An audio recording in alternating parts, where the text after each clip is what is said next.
I'm going to ask you to engage in a very similar activity that you engaged in yesterday, to read this and see if you can pick out values of our school.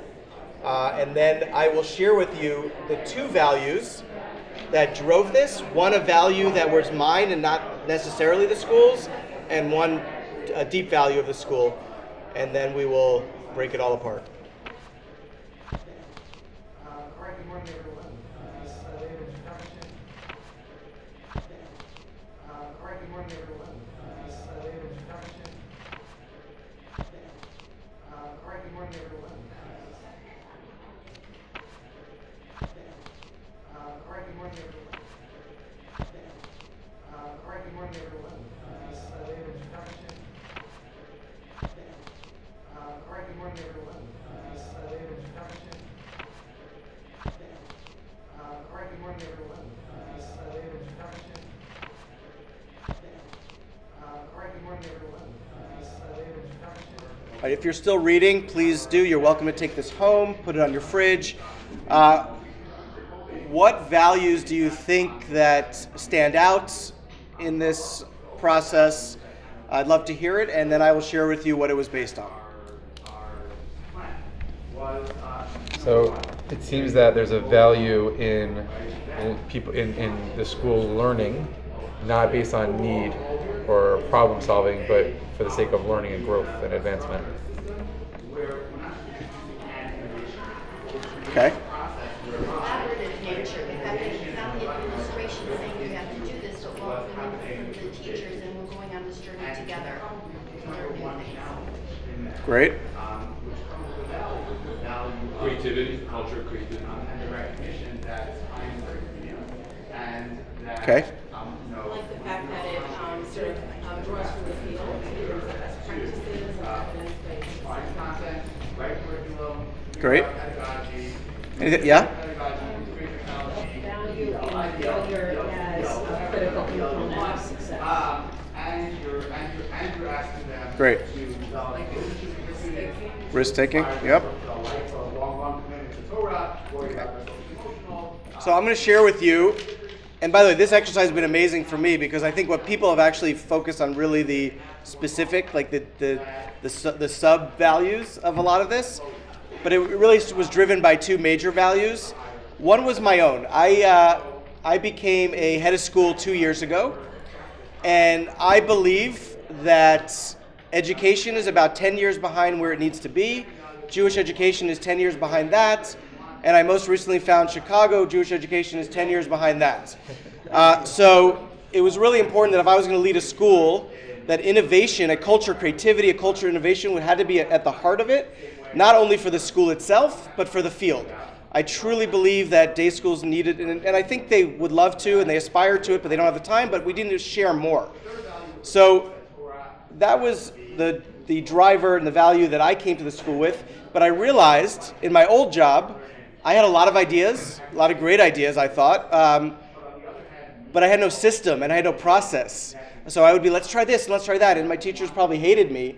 I was a principal then. And I realized that I needed a structure and a system that, one, slowed me down, but also gave a sense of support and structure for the teachers. Say, we're going to think about these things thoughtfully. We don't prototype 10 things at a time. Maybe it's one or two things. And if it's going to be a big, prototype that really starts to have legs, we might just focus on that. So that was really important. The culture of innovation, a culture of creativity was critical to me, but I knew a system had to be in place to make that happen. The other is a value of the school. This year we articulated our values. I did not create them. They were there, but we articulated them. So our 4 values, although we were hoping to get 6 eventually to have a nice Mug and David, but we have a broken one right now. Respect for all humanity is one of our values. Jewish unity is one of our values. Joyful Judaism is one of our values. And we say our overarching value is that we teach children, not subjects. And it's a really cool thing to say, and a lot of schools say personalization, individualization. I will say I've never met a group of teachers that actually believe that and try their darnest to do it. Not always successfully. It is so hard to really individualize. But we have small classroom sizes, and we have a lot of tools to be able to do that, and they try their best. But I can tell you that almost every single one of my teachers, if not all, start from there. So innovation is driven by that because change needs to happen to make sure we are meeting different kids' needs. So those were our larger values. With that said, and I was asked to speak about this, what have I hit? What are the challenges with having values and then application and putting into place? It has not been easy. I didn't expect it to be easy, but thank God, it wasn't me just coming and saying, let's innovate. There's a structure to always fall back on. There are values to always fall back on. We started this, and you pointed out, we opened it up to any teacher that wanted to be a part of it. We did not force them. That was critical, and that was hard for us to do because we're a small school. So about 50 staff. What if we only get 2 people, 3 people? So we actually had 5 or 6 teachers the first year. I did force the leadership team to be part of it. I said, this is part of our leadership. We're going to, whether you like it or not, we're doing this.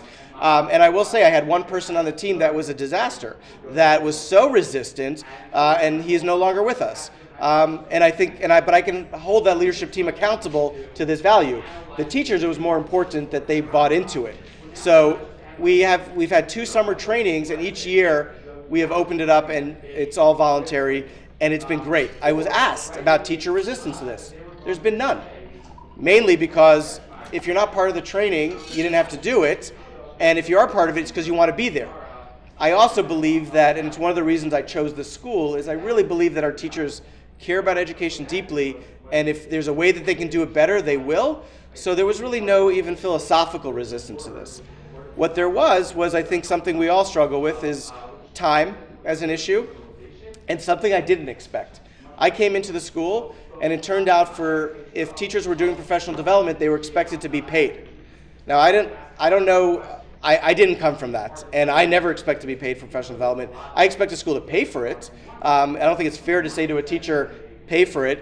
We should support that, but to get paid, to me, the incentive, the carrot, is the professional development. So that was a real difficult thing for me, and I expressed it. And I said, wow, that is not my experience, and I'm a little surprised, and I was hoping that you would want to be a part of it, but let me think about how to make this work. And I wouldn't say the first training we gave an incentive after the fact. I didn't actually tell them, but then I gave them something after. They were very happy.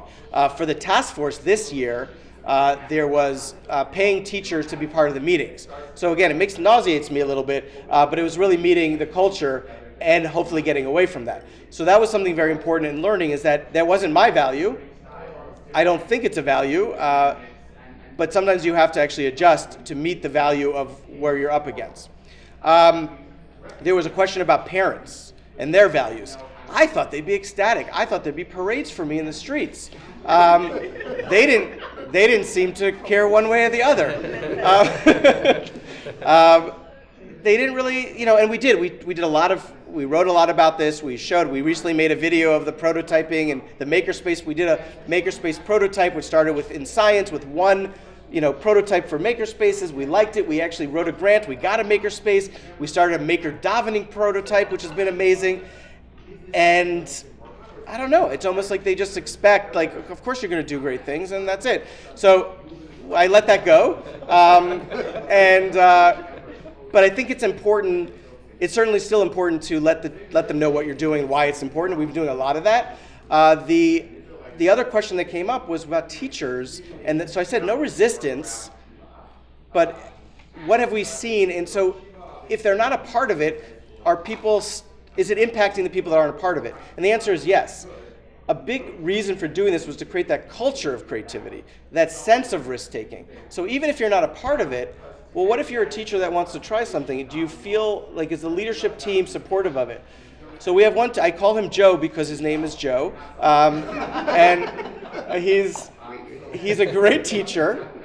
He's very good at what he does, but he's pretty rigid and thoughtful in what he does. So that he does really great stuff, and he does hands-on stuff, he does big projects, but I wouldn't call him a risk taker.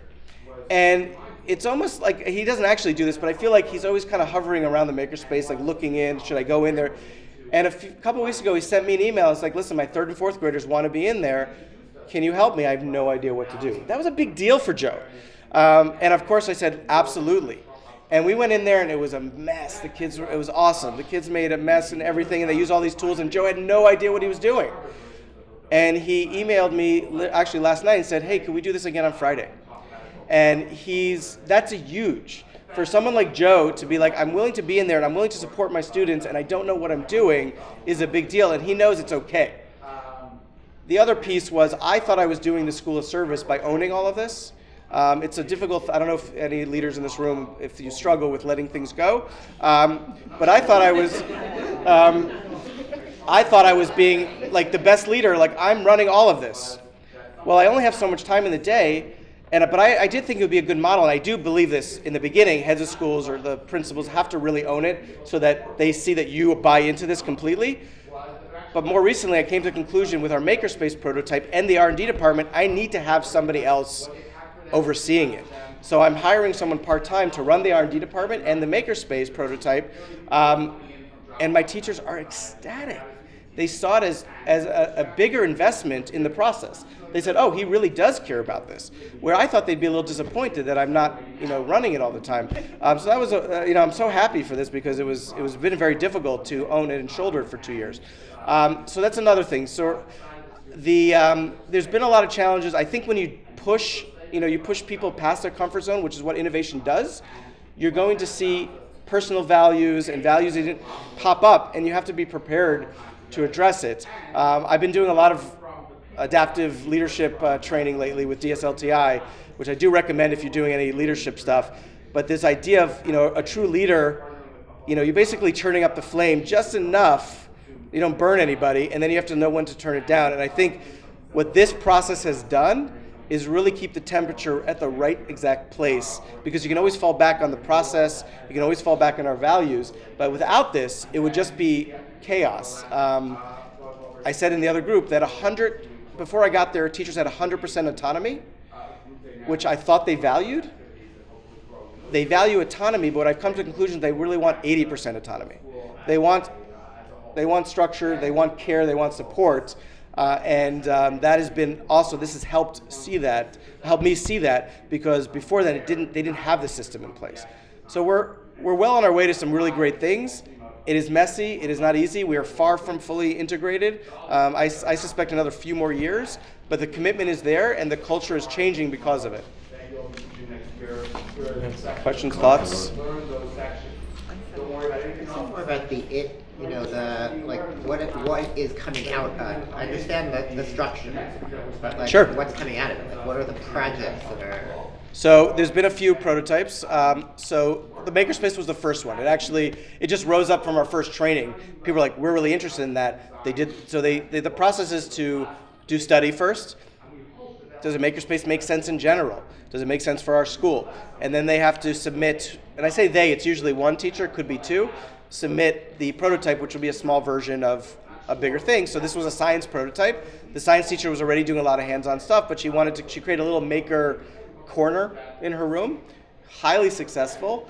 And I do feel I fast-tracked it, but I was comfortable fast-tracking it. I wrote a grant for a makerspace, but it followed. It wasn't just an idea.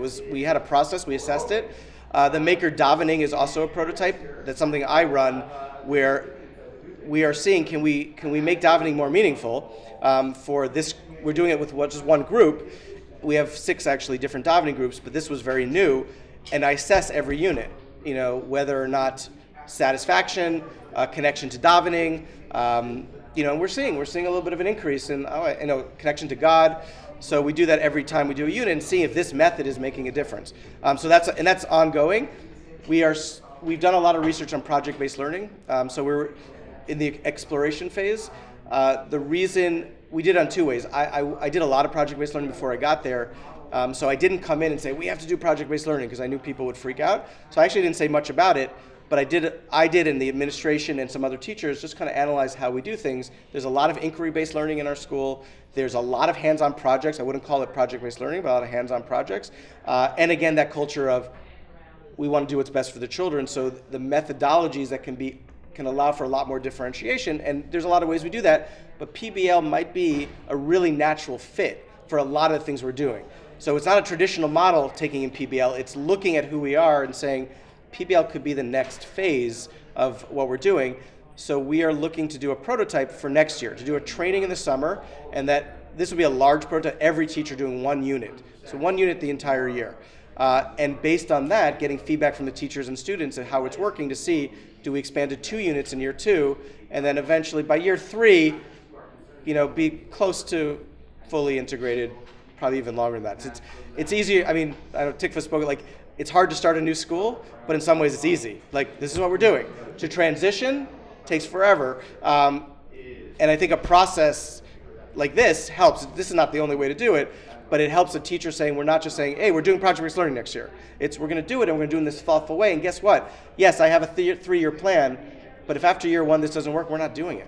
Because we're not going to do it just because we think it's good. We're going to do it because we know it's good, or we're going to stop because we know it's good. We know it's not good. So those have been some projects. We did a blended learning prototype also that was interesting. Yeah, it worked well. Yeah, that's all. Yeah. Are there questions? I think the whole idea of having a research arm of the school is such a powerful statement in terms of a growth mindset and capacity learning. First of all, I guess, have you thought about filtering this down to your students in terms of the educational model of research and learning from the field, etc.? So there, that happens, but I'm wondering your question. There's a lot, like meaning in regard to prototypes and new ideas, or just that research being a part of the student learning process? Research being a part of the student research process, and I would just say research also data collection, like your students, when they look at a topic, do they go out and collect evidence? Right, so we have a lot of that happening already. That's where the PBL piece, why it feels like a natural fit, because we have a lot of our teachers do we have a history fair, but it's not like your typical kids just coming with a poster. There's a lot of in-depth research and a lot of things we do. The science department does a lot of that, and even the JEIC department. It was asked though about with the RD department, when in my Maker Davening prototype, they knew they were part of an experiment. And they knew that the surveys were going to be used to decide if this is working or not. So they're part of that. But the value of research is already part of the school. Will it increase as we do more project-based learning? Yes, because that's just naturally part of the process. But I thought you were asking, it's an interesting question, is how much we involve the kids in the prototypes. And I think that there's great value in that. So thank you. I just want to thank you and congratulate you that there's an enormous temptation nowadays to prototype in makerspace, to hackathon techno answers to everything. And that what gets built are, a robot that does this or a new app. And I'm so happy that your R&D led to programmatic hacks, to creating new approaches to things that are you don't need a 3D printer for it. Right, we do have 3D printers in there, but you're right. Right, but right. I will say in the makerspace, it was integrated into our library, which I didn't actually know was unique, but apparently it is. Some schools have gotten rid of libraries and just put in a makerspace. We got rid of everything and then started from scratch, but our library was put back in there. And the vision of it always was that this gets integrated into our classes or program. It was never meant to be this side thing that these one-offs and those are cool ideas and they're great and they have a place, but it was always meant to be that teachers took advantage of it. And in my vision, eventually, whatever hands-on learning happens in a makerspace, we could get rid of the makerspace and just it should be in all the classes. With that said, some of the tools probably deserve its own space, but yeah, that was probably more driven even by just our culture of the school and the teachers. And we have to do a better job. We're not there yet where the teachers have access to it as much as they should. Next year we'll do a better job of that because we're hiring somebody. Cool. Thank you. If anyone's interested, first of all, we're having an amazing learning lab this summer, which I don't know if it's the same date, but we'll talk about that. Yeah. If anyone's interested in doing an R&D process at your school, we have a training, and even if you can't come to the training, I'm happy to share everything and anything we've done. The Maker Davening, I'm actually trying to write up everything and all the projects and the instructions and the slides that are used and just give it out to the field. I'd love to see another school try it and see how it works for them. It's been a very powerful program. I'm actually thinking about doing a davening class based on it now and seeing if we have room for that. Yeah. Thank you.